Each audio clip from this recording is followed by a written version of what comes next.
আচ্ছা, আপনার হাতে দেখা যাচ্ছে এটা কি? স্যার এটা আগে ট্যাটু লিখছিলাম স্যার। হ্যাঁ, আগে লিখছেন ট্যাটু? জি।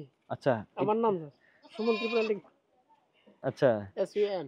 SUM সুমন ত্রিপুরা ট্যাটু লিখেছেন। ট্যাটু আমাদের ধর্মে তো জায়েজ নাই। নিষিদ্ধ। এই ট্যাটুটা উঠানোর জন্য ব্যবস্থা করেন। স্যার একটা অক্ষর আসতেছে টাকা স্যার। এখানে অক্ষর কয়টা আছে? 3টা স্যার। ৩,২৪০০ টাকা। স্যার উঠে ফেলবেন তো? কয় মিনিট দিচ্ছেন? স্যার ধরেন আপনাকে কয় মিনিট দিলে আমি আপনাকে এই ট্যাটু উঠানোর টাকাটা দিয়ে দিই। এটা কোথায় উঠাবেন? চিটাং চিনেন? স্যার। আমি আপনাকে গাড়ি ভাড়া সহ এখানে ৩,০০০ টাকা দিয়ে দিচ্ছি। আপনি ট্যাটুগুলো উঠে ফেলবেন বিসমিল্লাহ করে, কেমন? আগামী ১ মাস পর আসবো। ১ মাস পর যাতে আপনাকে ট্যাটু না দেখি আর, কেমন? ইনশাআল্লাহ। আমি আরেকটা ঘর দেখি, পাশের ঘর, উনিও নো মুসলিম। আপনিও আঁকাইছেন ট্যাটু। আগে যেহেতু খ্রিস্টান ছিলেন সেজন্য খ্রিস্টানের ক্রসটা দিয়েছেন। এখন এগুলো উঠে ফেলবেন।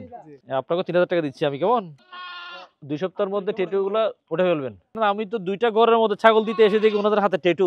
ওনারা কথা দিচ্ছেন ট্যাটু গুলো উঠিয়ে ফেলবেন। আপনি তো এখানে দায়ী হিসেবে অনেকদিন ধরে আছেন।